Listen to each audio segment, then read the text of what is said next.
kabar semuanya? Saya harap kalian berada pada kondisi yang terbaik dan bisa mendengarkan apa yang akan saya paparkan kali ini dalam pertemuan ini. Pertemuan ini saya akan membahas tentang strategi proses. Mari bersama-sama kita mendengarkan apa itu strategi proses dan pastinya yang sudah mensubscribe video saya ucapkan terima kasih. Dan saya harap yang belum subscribe, tolong tekan tombol subscribe-nya. Terima kasih, karena ketika diklik tombol subscribe, maka pasti akan ada pemberitahuan-pemberitahuan dari materi-materi saya dan topik-topik saya yang menarik lainnya. Mari kita mendengarkan apa itu strategi proses.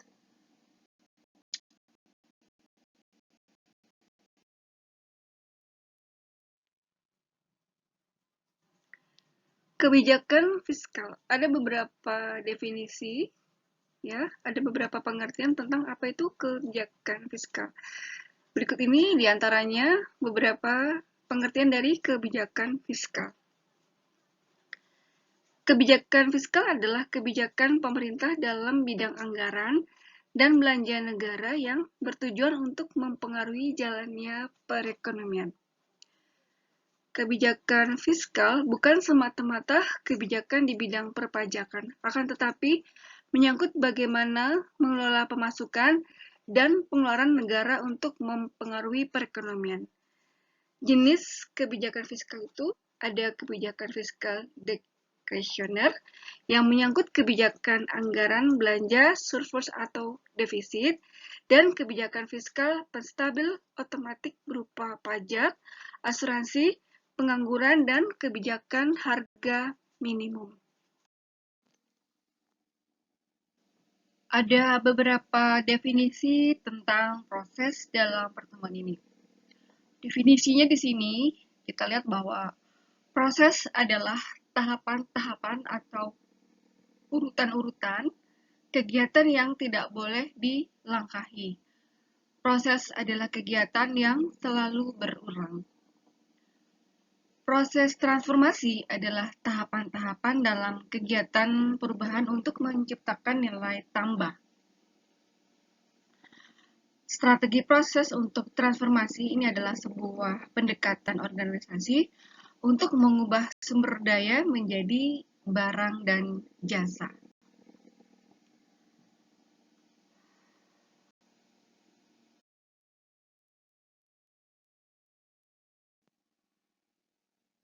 Strategi proses mempunyai tujuan. Tujuan dari strategi proses adalah untuk menentukan suatu cara memproduksi barang dan jasa yang memenuhi persyaratan pelanggan dan spesifikasi produk yang berada dalam batasan biaya dan manajerial lain. Proses yang dipilih akan berdampak jangka panjang pada efisiensi dan produksi, begitu juga pada fleksibilitas, biaya, dan kualitas produk.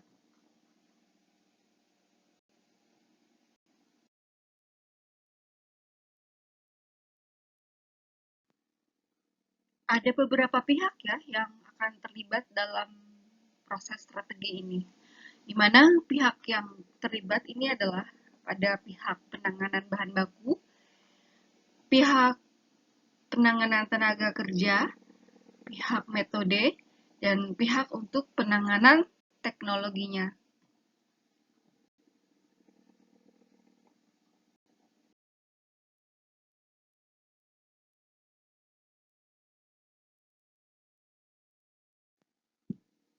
Teknologi tentunya mempunyai definisi, di mana definisi teknologi yaitu teknologi adalah kemampuan manusia dalam menggunakan metode dan peralatan ya untuk menghasilkan suatu produk, di mana teknologi adalah sekumpulan proses, alat-alat, metode-metode untuk menghasilkan barang dan jasa. Teknologi adalah alat bantu yang menentukan tingkat efisiensi. Di sini dalam slide ini ada 3 macam teknologi yang mempunyai definisi. Selain itu, pastinya teknologi itu ada beberapa definisi lainnya, di mana teknologi itu bisa proses, bisa cara, bisa alat, dan bisa kemampuan dalam menghasilkan suatu produk.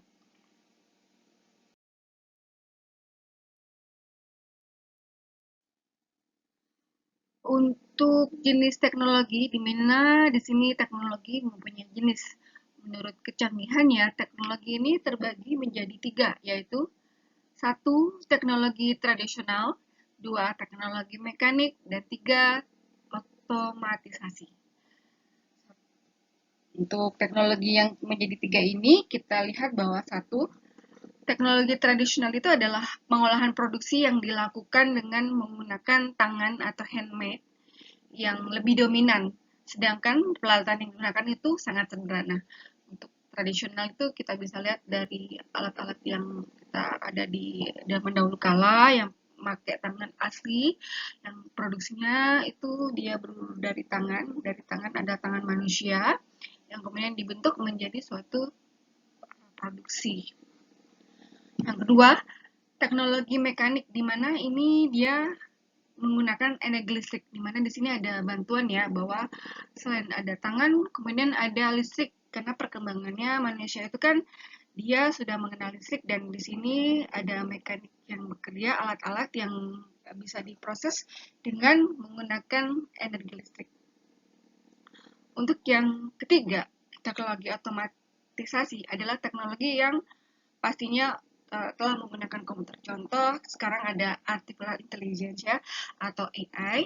Itu kan menggunakan komputer, di mana kita bisa memerintah di komputer, dan kemudian komputer itu akan bekerja memproses teknologi dan secara otomatis. Di antara sekian jenis teknologi yang berbasis komputer, ini merupakan teknologi yang tercanggih. Karena apa? Dia mampu membantu dan menggantikan berbagai kemampuan manusia, baik dari segi tenaga maupun disiplinnya, sehingga manusia itu mampu mencapai tingkat efisiensi yang tinggi.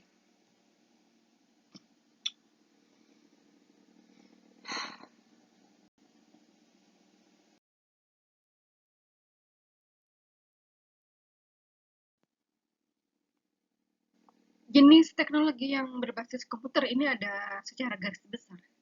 Tenaga teknologi ini yang berbasis komputer dia meliputi 1. Computer Aided Design atau CAD.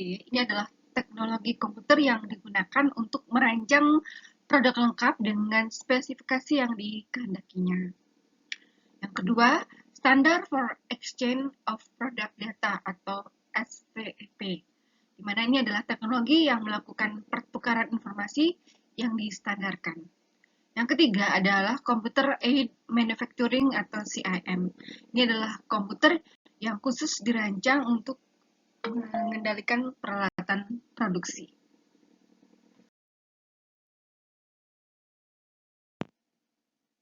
Di sini untuk teknologi komputer sendiri ada beberapa manfaatnya, di mana manfaat CAM dan CAD, ya, CAM dan CAD itu apa?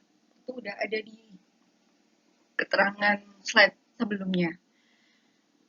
Di mana manfaat yang diperoleh dari CAD dan CAM adalah 1. Mampu merancang dan membuat produk yang berkualitas tinggi. 2. Memperpendek waktu perancangan produk. 3. Mampu menekan biaya operasional. 4. Mampu menyediakan database yang lengkap.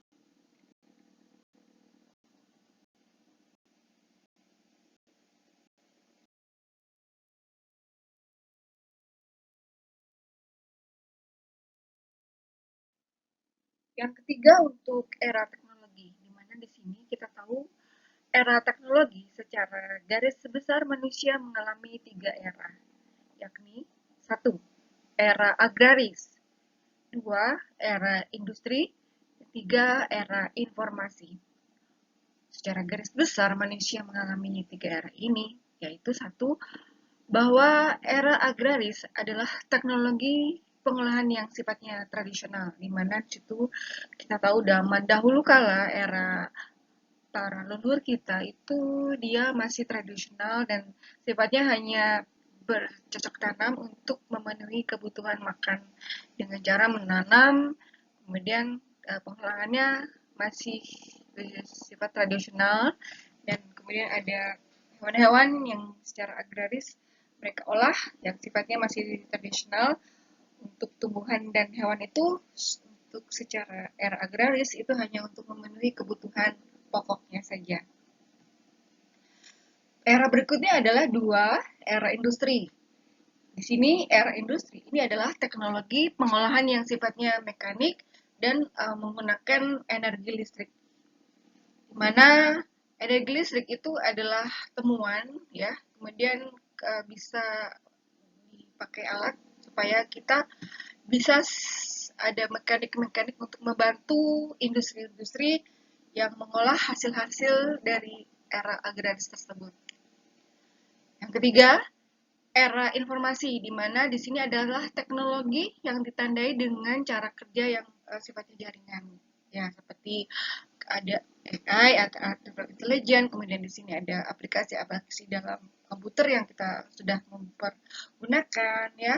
Ada sistem-sistem yang kita tinggal klik saja, kemudian pastinya ini dia bersifat jaringan supaya sistem itu bisa terkonek dan kita secara informasi, secara otomatis bisa kita tahu.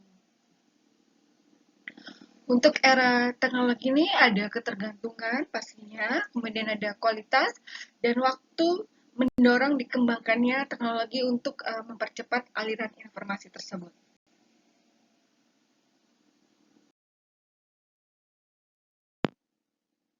Untuk poin yang keempat adalah strategi proses. Di sini strategi proses itu meliputi ada 4 ya. Yang mana satu, kita harus fokus pada proses. Yang kedua, fokusnya berulang. Yang ketiga, fokus pada produk. Dan yang keempat adalah mass customization. Jadi yang keempat ini adalah mass customization. Di sini kita lihat untuk strategi proses bahwa definisinya masing-masing adalah untuk satu, fokus pada proses ini maksudnya adalah kita fasilitas produksi ini diatur di sekeliling proses untuk menghasilkan produksi yang rendah volume tetapi bervariasi tinggi seperti mesin, rumah sakit, restoran. Yang kedua, fokusnya harus berulang ya, di mana proses produksi yang berorientasi pada produk yang menggunakan modul ini adalah pada lini perakitan klasik. Strategi proses yang ketiga adalah fokus pada produk. Maksudnya, kita fasilitas produksi ini diatur di sekeliling proses ya, untuk menghasilkan produksi yang bervolume tinggi dan bervariasi rendah. Yang keempat, mass customization, di mana ini adalah pembuatan produk barang dan jasa yang dapat memenuhi keinginan pelanggan yang semakin unik secara cepat dan murah.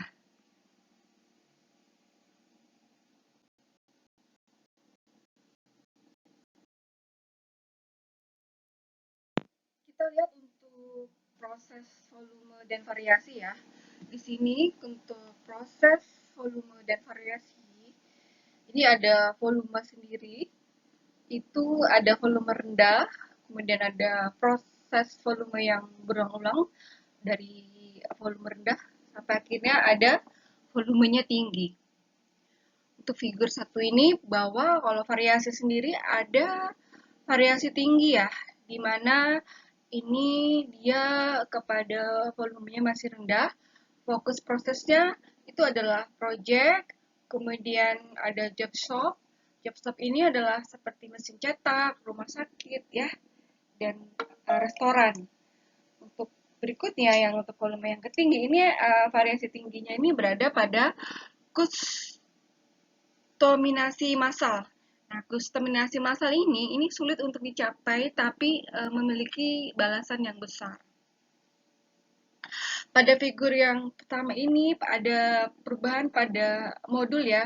ada pengerjaan yang sederhana, modul yang terstandarisasi. Di mana di sini ada repetitif otomotif pada sepeda motor, peralatan rumah tangga. Untuk figur satu pada perubahan pada atribut seperti tingkat, kemudian mutu, ukuran, kelebihan, dan lain-lain ini adalah pengerjaan jangka panjang saja. Di mana untuk volume rendahnya ini ada strategi buruk ya, baik itu biaya tetap dan variabel ini keduanya tinggi. Untuk fokus produknya pada volume tingginya ini barang-barang pada komersil seperti barang-barang komersil ya seperti dan contohnya baja, gelas dan lain sebagainya. Ini merupakan sebuah fokus proses, kemudian ada kostum massal, ada representatif dan fokus produk itu yang semuanya mempunyai volume. Akhirnya dari rendah ke tinggi dan prosesnya berulang-ulang.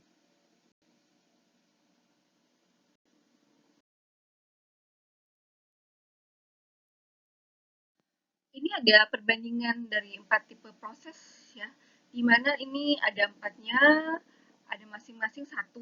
Kita fokus pada proses yang menghasilkan produk dengan jumlah kecil dan variasi tinggi, di mana fokus berulangnya adalah produknya terstandarisasi dengan beberapa pilihan.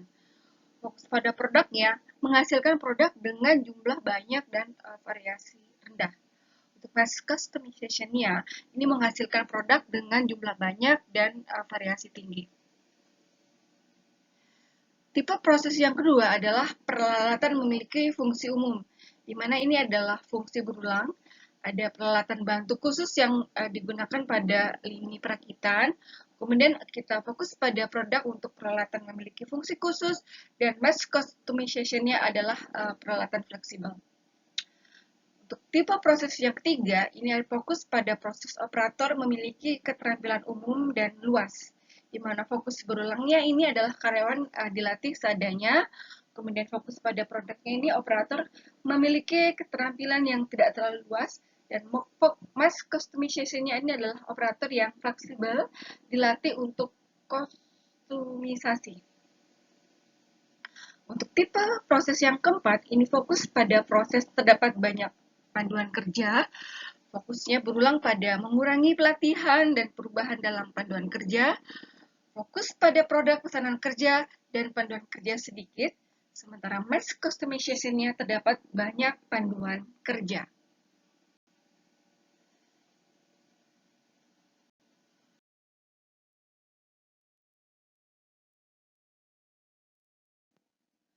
Pada perbandingan 4 tipe proses yang kelima, ini fokus pada proses persediaan bahan baku relatif tinggi, fokus berulangnya pada teknik JIT, just in time ya, dan kemudian pada fokus untuk produk persediaan bahan baku relatifnya rendah.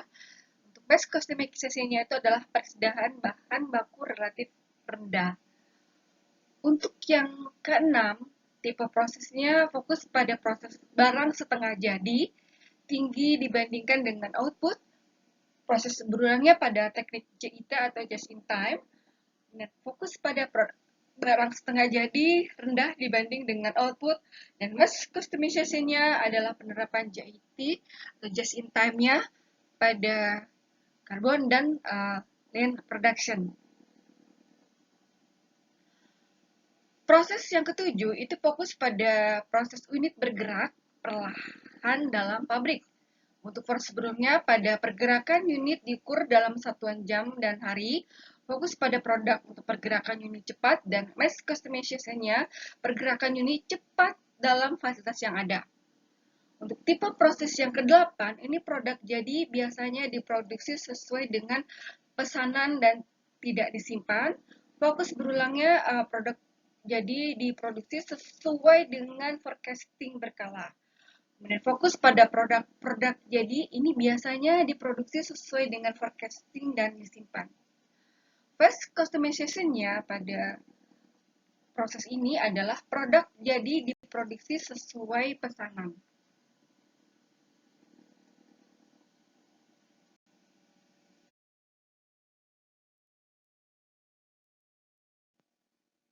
Untuk proses yang ke-9 ini fokus pada proses urutan penjadwalan rumit.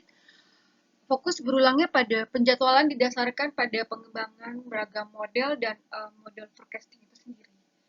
Di mana fokus pada proyeknya pada penjadwalan biasanya itu sederhana ya, dan mass customization-nya itu penjadwalannya canggih untuk mengatasi pesanan khusus. Tipe proses yang ke-10 itu fokus pada proses biaya tetap cenderung rendah dan biaya variabelnya tinggi. Untuk fokus berulangnya, biaya tetap tergantung pada fleksibilitas fasilitas, fokus pada produk untuk biaya tetap cenderung tinggi dan biaya variabelnya rendah. Mass customization-nya ini biaya tetap cenderung tinggi dan biaya variabelnya rendah. Tipe proses yang ke-11 fokus pada proses anggaran. Nah, biasanya ini berdasarkan pekerjaan.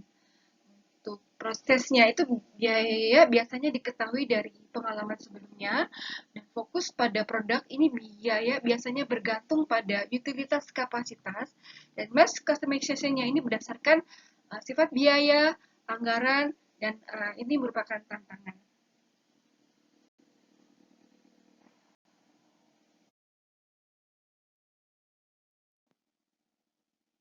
Untuk pemilihan proses produksi, ini ada fokus berulang ya, di mana fokus berulang ini ada teknik modular untuk semuanya berfungsi pada mass customization. Untuk fokus pada proses, ini ada teknik penjadwalan yang efektif, di mana kepada proses mass customization sendiri. Untuk fokus pada produk, ini ada teknik throughput yang cepat, dan biasanya ini berorientasi pada mass customization.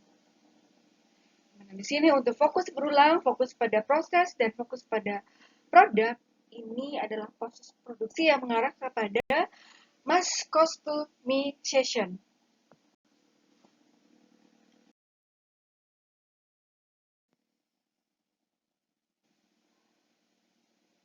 Kita lihat untuk diagram silang, ini ada biaya dan volume.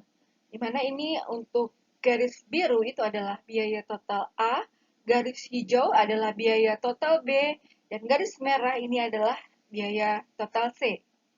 Nah, di sini untuk garis biru yang datar, ini untuk volume, ini ada pada BTA, kemudian kepada garis datar, untuk volume ini ada pada BTB,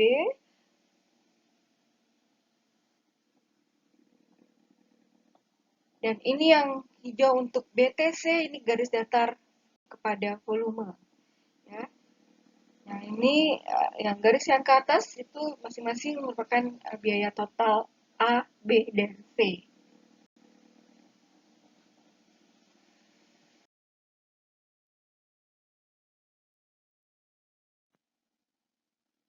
Pada rekayasa ulang proses, dalam hal ini adalah proses re-engineering, ini proses pemikiran kembali dan mendesain ulang proses bisnis secara radikal untuk membawa peningkatan kerja secara dahsyat.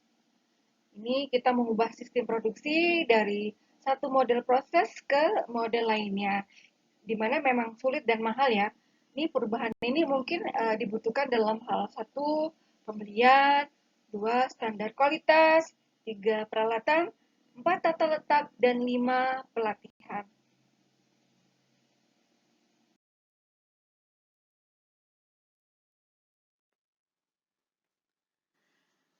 Dampak kebijakan fiskal luar negeri pada kurs real itu kita lihat juga. Di sini kebijakan fiskal ekspansioner luar negeri mengurangi tabungan dunia dan meningkatkan tingkat bunga dunia dari R1 ke R2. R itu adalah istilah dari bunga. Berikut kenaikan tingkat bunga dunia mengurangi investasi dalam negeri yang selalu meningkatkan penawaran dolar untuk ditukarkan ke mata uang asing. Akibatnya, kurs real equilibrium turun dari S1 ke E2. Ya, jadi ada melandai ya equilibriumnya NX ekspor neto.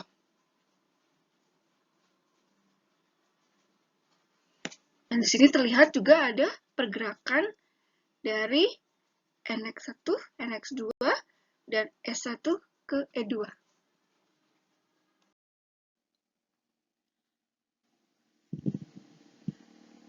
Oke, ini ada diagram alir, dalam hari ini ada flow diagram bahwa sebuah diagram atau gambar yang kita gunakan untuk menganalisis pergerakan bahan, produk, atau orang.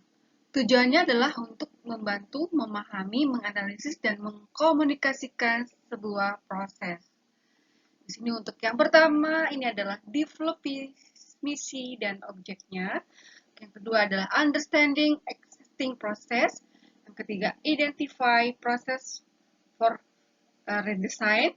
Yang keempat adalah identify change levers. Yang kelima, implement the new process. Yang keenam adalah make new process operational. Yang ketujuh adalah evaluate the process. Yang kedelapan adalah ongoing continue improvement. Ini dari 1, 2, 3, 4, 5, 6, 7, 8 merupakan business process re-engineering.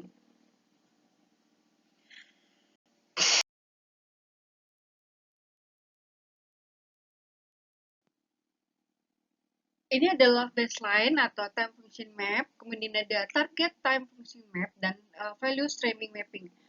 Nah, kita lihat bahwa ini adalah pemetaan fungsi waktu ya, bahwa ini adalah time function mapping. Time function mapping ini adalah sebuah diagram alir dengan penambahan waktu pada sumbu horizontal. Tujuannya adalah untuk mengidentifikasi dan kita menghilangkan pemborosan. Di sini untuk baseline time function map ada beberapa alur di mana kita lihat bahwa dia berbeda ya antara baseline time function map, ada target time function map, dan value streaming mapping. Ini semuanya ada merupakan fungsi mapping dari masing-masing proses diagram alir.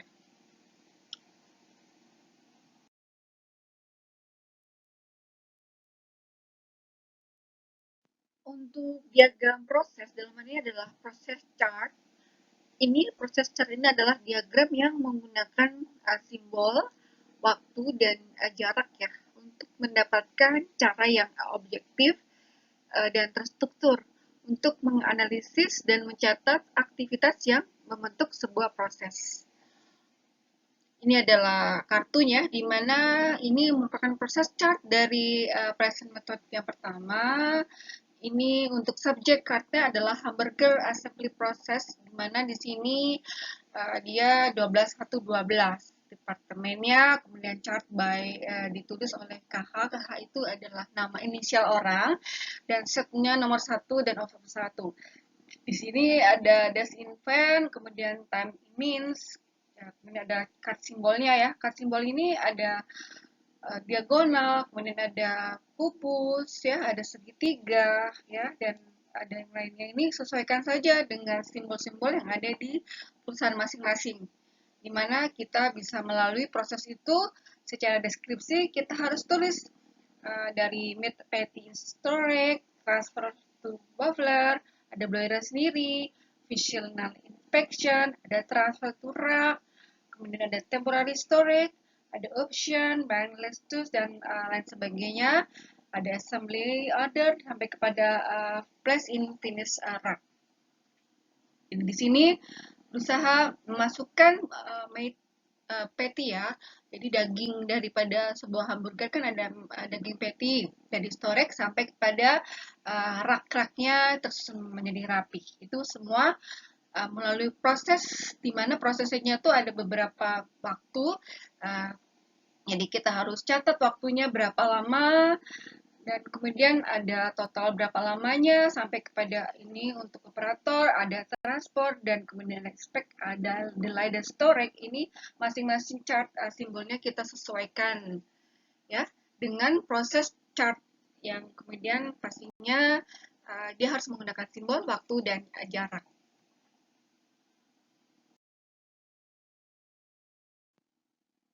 Untuk service blueprint, dalam hal ini adalah service blueprint ini adalah cetak biru jasa ya. Cetak biru jasa atau service blueprint ini adalah teknik analisis proses yang kita memusatkan perhatian pada pelanggan dan interaksi penyedia layanan dengan pelanggannya. Ini service blueprintnya ini terdiri dari personal greeting, service diagnosis, ada perform service, sampai kepada friendly charge Ini ada masing-masing ya, untuk ada level 1, level 2, kemudian ada level 3-nya sendiri ya. Ini ada beberapa diagram yang kita masukkan dari personal grading-nya sampai kepada franchise dan sampai ada F, ada no.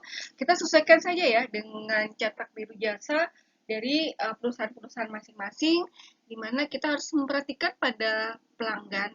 Pelanggan itu ada interaksinya ya untuk penyediaan layanan dan pastinya pelanggannya sendiri.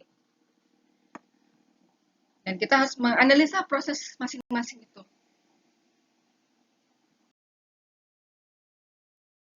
Untuk pengelolaan jasa, ini kita lihat untuk pengelolaan jasa, proses jasa ini dapat digambarkan dalam service process matrix yang menunjukkan hubungan antara tingkat interaksi konsumen dan kustomisasi dengan derajat intensitas tenaga kerja. Di matriks terbagi menjadi 4 kuadran, antara lain 1. Mass service atau jasa massal. Yang kedua, professional service, dalam hal ini adalah jasa profesional. Yang ketiga, factory, dalam hal ini adalah pabrik jasa. Yang keempat, ada service shop, dalam hal ini tokonya ya, ada toko jasanya. Nah, masing-masing ini ada pengolahan jasanya. Ya, kita harus lihat bahwa interaksi konsumen dan konsumasi dengan intensitas tenaga kerja yang kita miliki di sebuah usaha.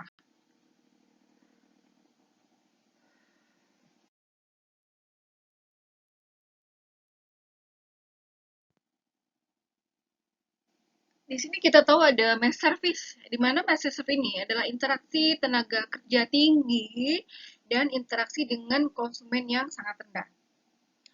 Untuk professional service, ini adalah interaksi tenaga kerja dan interaksi dengan konsumen tinggi. Factory service, ini adalah intensitas tenaga kerja dan interaksi dengan konsumen rendah.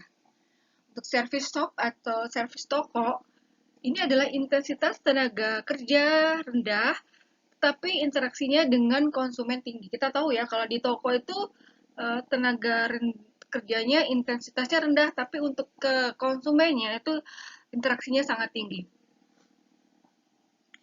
Untuk tingkat konsumasi kita bisa lihat untuk intensitas tinggi sampai kepada rendah.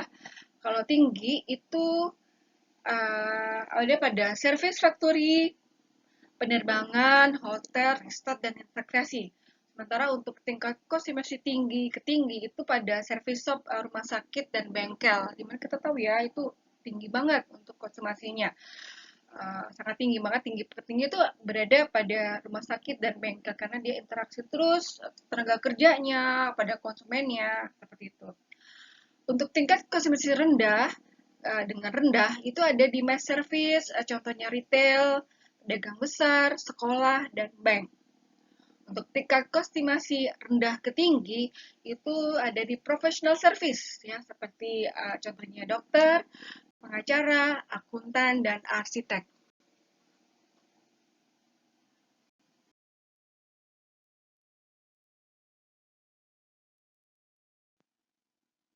Untuk teknologi produksi kita lihat ada masing-masing teknologi ya. Di sini satu persatu mari kita lihat apa itu teknologi produksi. Satu, teknologi mesin, di mana di sini kita tahu ya alat bantu mesin itu berguna sekali untuk proses produksi dalam membantu tenaga kerja dalam hal ini manusia. Yang kedua, sistem identifikasi otomatis, dalam arti adalah automatic identification system, dalam ini ada AIS. Ya, contohnya nih untuk otomatis ini sekarang adalah artificial intelligence. Jadi ini adalah suatu mesin otomatis ya yang menggunakan komputer di mana kita secara sistem bisa membantu tenaga kerja dan secara otomatis bisa langsung kita memproduksi barang atau jasa tersebut.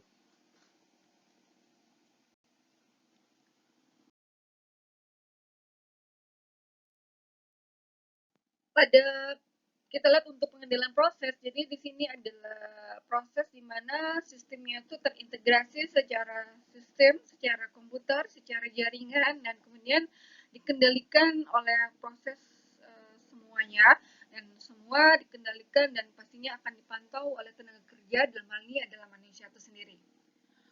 Untuk sistem teknologi produksi yang berikutnya, yang keempat adalah sistem penglihatan, di mana kita kalau untuk memproduksi itu biasanya barang itu kita harus melihat apakah barang itu layak mutunya, kita cek persatu persatu ya, barang itu lagi berjalan di mesin, kemudian pada saat pengepekan ya, kemudian pada saat distribusi harus kita lihat apakah prosesnya itu sesuai dengan kualitas dan mutu yang bagus, apakah sesuai proses, kita harus lihat bahwa barang dalam kondisi teknik produksi yang baik.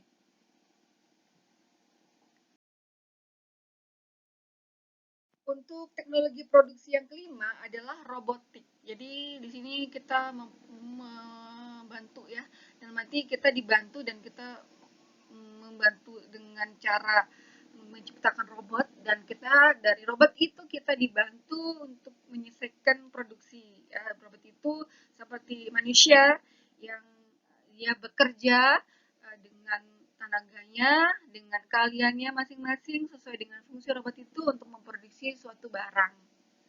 Teknologi produksi yang berikutnya itu adalah yang keenam, itu sistem penyimpanan dan pengelolaan kembali secara otomatis, di mana ada Automated Storage dan Retrieval System atau ACRS. Jadi kita lihat kalau di pabrik itu kan ada beberapa mesin yang secara otomatis itu dia mengepak storage atau retrieval systemnya.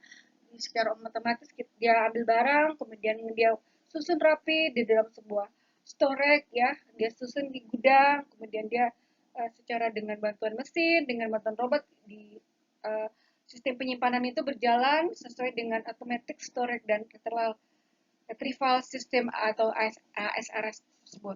The automated storage and retrieval system. Yang ini adalah ASRS itu harus diciptakan supaya penyimpanan dan pengelolaan kembali itu secara otomatis bisa disusun dengan baik.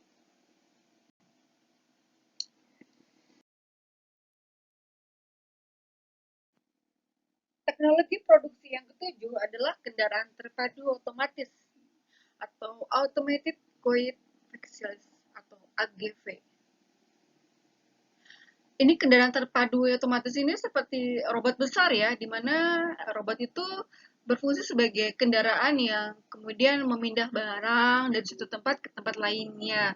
Contoh kita bisa lihat ya kalau di mesin-mesin itu ada di seperti di bandara, di pabrik-pabrik itu dia bergerak sendiri mengangkut barang dengan bantuan manusia dan sistem teknologi untuk kendaraan terpadu atau otomatis itu bisa berjalan dengan baik. Untuk teknologi produksi yang ke-8 ini ada sistem manufaktur fleksibel, di mana ini ada Flexible Manufacturing System atau FMS. The Flexible Manufacturing System for the Production of Chair and the Table Frame. Ini adalah sebuah contoh di mana di sini dia dengan biasanya tuh dengan bantuan robot dan teknologi komputer ini menciptakan sebuah sistem untuk manufacturing sebuah sistem seperti kita langsung secara otomatis membuat dalam contoh ini membuat meja, kursi dan lain sebagainya. Jadi dia sudah terprogram untuk membuat suatu uh, produk untuk yang fleksibel.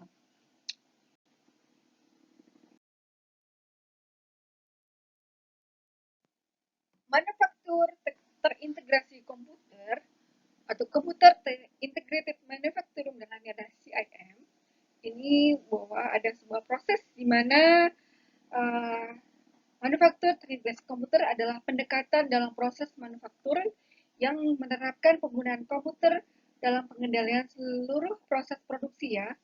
Integrasi ini memungkinkan setiap proses untuk bertukar informasi dengan setiap bagian yang lain. Dengan integrasi komputer, selain manufaktur dapat lebih cepat dan mengurangi resiko kesalahan, keunggulan utama dalam kemampuan ini adalah untuk membuat proses manufaktur berjalan otomatis. Pada umumnya, manufaktur ini terintegrasi komputer dan mengandalkan proses kontrol lab tertutup berdasarkan input real-time dari sensor. Manufaktur terintegrasi komputer telah digunakan dalam industri otomotif, penerbangan, ruang angkasa, dan pembangunan kapal.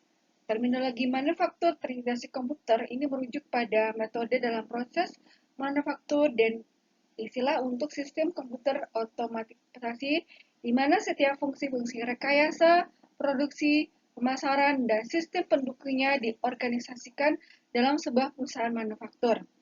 Dalam sistem CIM, untuk manufaktur terintegrasi komputer, area-area fungsional seperti desain, analisis, perencanaan, pembelian, akuntansi biaya, pengendalian, inventaris, dan distribusi digabungkan melalui komputer dengan fungsi-fungsi pada lantai pabrik seperti penanganan dan manajemen bahan, serta penyediaan kontrol langsung dan pemantauan keseluruhan operasi. CIM ini adalah contoh implementasi teknologi informasi dan komunikasi di bidang manufaktur. Dan di sini mengisyaratkan bahwa setidaknya ada dua komputer yang bertukar informasi ya, misalnya untuk pengontrol dengan robot dan sebuah pengendalian mikro.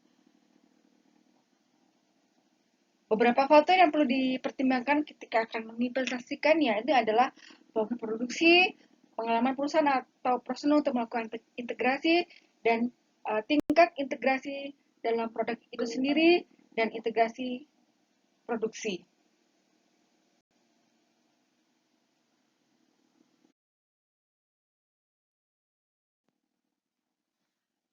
Dalam strategi proses, selain kita menggunakan teknologi produksi, itu kita juga menggunakan teknologi jasa ya, di mana kita jasa itu kita mengandalkan kepada tenaga kerja orang.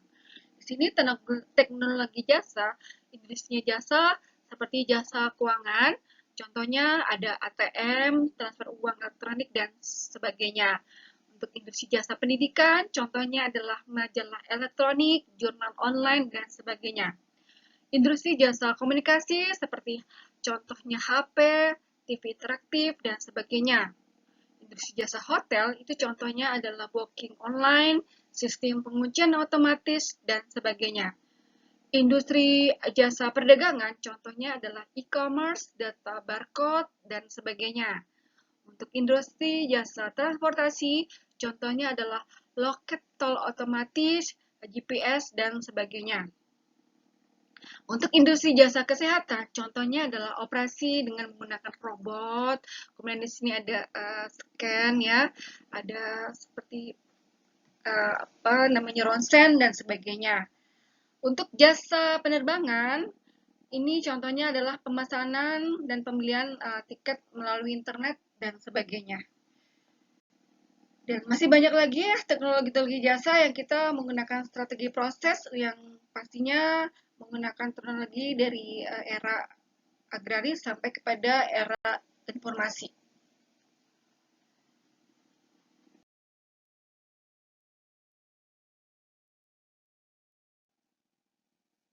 Demikianlah materi kita untuk strategi proses, dan terima kasih ya yang sudah mendengar video saya ini ya.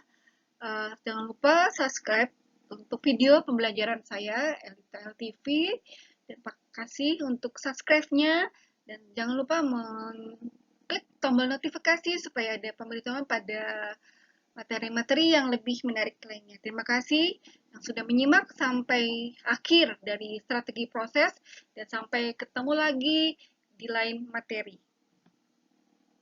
Assalamualaikum warahmatullahi wabarakatuh.